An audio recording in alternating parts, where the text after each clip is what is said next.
우리 과학을 사랑하는 학생 여러분 안녕하십니까? 제가 설명드릴 것은 명왕성과 세레스에 대해서인데요. 먼저 명왕성, 한 번씩들은 들어보셨을 겁니다. 많은 분들이 명왕성이 사라지셨다고 생각하시는 분들이 계신데요. 일단 명왕성은 1930년에 클라이드 텀보라는 사람에 의해 발견된 태양계에서 9번째인 외생성입니다. 명왕성의 공식 명칭은 134340 플루토입니다. 처음 명왕성은 저승세계의 지배자의 이름을 따서 플루토라 명명되었는데 2006년 8월에 외소행성으로 분류된 이후 소행성 목록에 포함되어 134340이라는 번호가 합쳐져서 생긴 명칭입니다. 본론으로 넘어가 명왕성은 절대 사라진 것이 아닙니다. 단지 행성의 자격이 박탈당한 것입니다. 그럼 왜 자격을 박탈당했을까요? 명왕성이 행성의 자격이 박탈당한 이유는 그 크기가 달보다 작고 아주 찌러진 타원 궤도로 태양을 도는 것은 물론이고 명왕성 주위에 많은 천체들이 발견이 되었기 때문입니다. 대표적인 천체로는 에리스가 있습니다. 여기서 에리스는 2005년에 발견된 외생성이며 이름은 그리스 신화의 분쟁의 여신의 이름을 따왔습니다.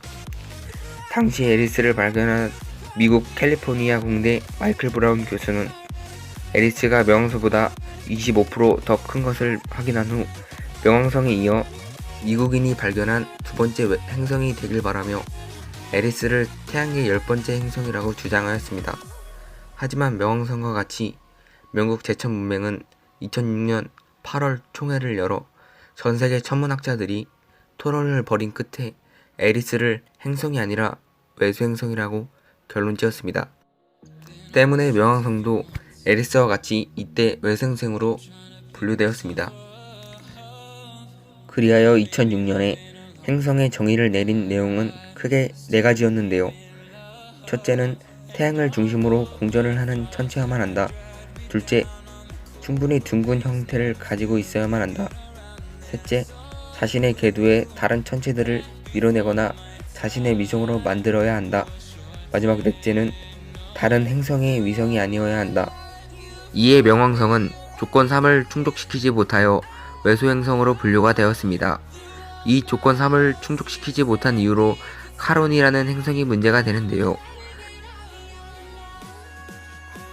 카론은 태양계에서 유일하게 쌍성 운동을 하는 천체로 처음에는 이 카론이 명왕성의 위성이라고 생각했지만 이 카론은 명왕성과 비교했을 때 이 명왕성은 아주 큰 위성을 거느르는 셈입니다. 그런데 이렇게 큰 위성의 영향 때문에 카론이 명왕성 중심으로 도는 것이 아니라 명왕성도 카론의 영향으로 작은 궤도를 그리면서 함께 도는 형국이 됩니다. 즉 명왕성과 카론의 질량 중심이 명왕성 내에 존재하는 것이 아니라 명왕성 바깥에 존재하고 그 질량 중심을 기준으로 회전이 발생하게 되니 명왕성과 카론이 같이 도는 모습이 연출됩니다. 이런 독특한 공전 현상 때문에 명왕성과 카론을 행성과 위성의 관계가 아닌 서로 함께 도는 이중 외행성으로 보기도 합니다.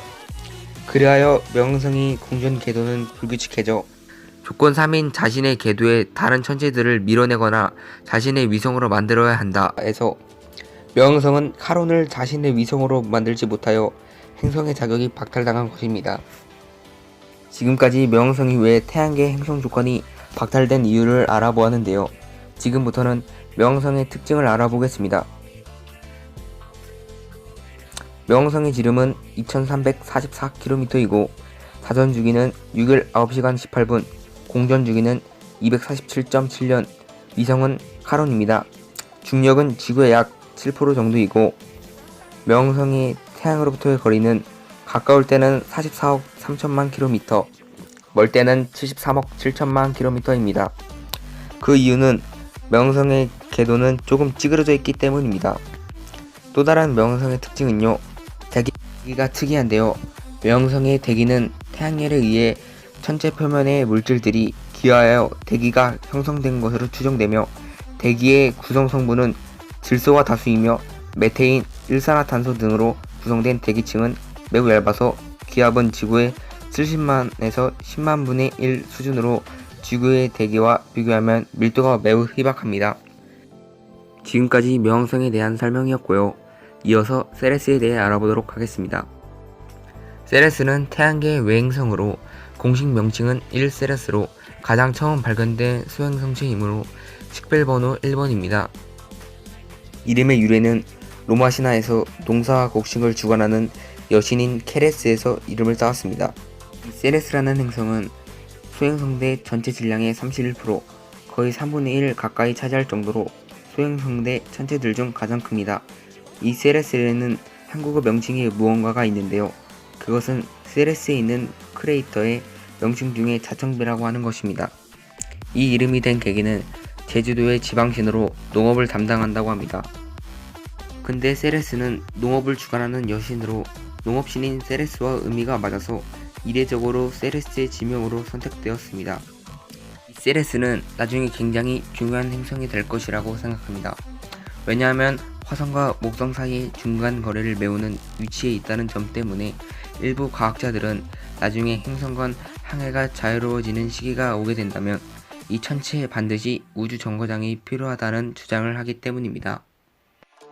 세레스 행성의 특징은 다른 소행성들은 불규칙한 모형에 약한 중력인 반해 세레스는 관측을 통해 구형임이 밝혀졌으며 표면은 물얼음과 다양한 수화물이 혼합되어 있는 것으로 추정됩니다. 세레스의 내부는 암석질의 핵 그리고 얼음 멘트로 구성되어 있으며 표면 아래에는 물로 이루어진 바다가 존재하는 것으로 생각됩니다. 또 세레스 하면 하얀 점이 유명한데요. 이 점은 돈 우주선의 근접 관측 결과 밝은 부분은 크고 작은 여러 점으로 구성되어 있었으며 황산 마그네슘과 같은 염료의 덩어리로 추정된다고 하였습니다. 세레스의 공전 주기는 4.6년, 궤도 긴 반지름은 2.768AU, 궤도 기울기는 10.61도, 궤도 이심률은 0.078, 지름은 913km입니다. 세레스의 내부 구조를 알아보겠습니다. 세레스의 내부 구조는 코넬 대학의 피터 토마스는 세레스의 내부 구조는 암석질 핵과 얼음 멘틀로 구성되어 있다고 주장했는데 그 이유는 세레스의 편평도가 매우 작기 때문이라고 설명했습니다. 100km 두께의 멘틀에는 200만 세제곱 센티미터의 물이 존재합니다. 이는 지구상의 전체 민물의 양보다 많은 양입니다. 이 주장이 맞다면 세레스에 물이 있다는 것인데 먼 훗날 이 물을 사용할 수도 있겠네요. 저런 물이 있다면 외계인도 있지 않을까라는 생각이 드는데요. 화성과 유로파만큼 외부 생명체에 대해 논의되지는 않았지만 과학자들은 물얼음의 존재를 두고 생명이 존재할 수도 있을 거라는 가능성을 열어두고 있습니다.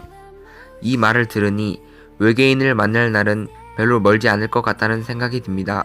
지금까지 명왕성과 세레스에 대해 알아보았는데요. 유익한 시간이 되셨다면 구독과 좋아요 부탁드리겠습니다. 지금까지 과학 1타 강사 임재진이었습니다. 시청해주셔서 감사합니다.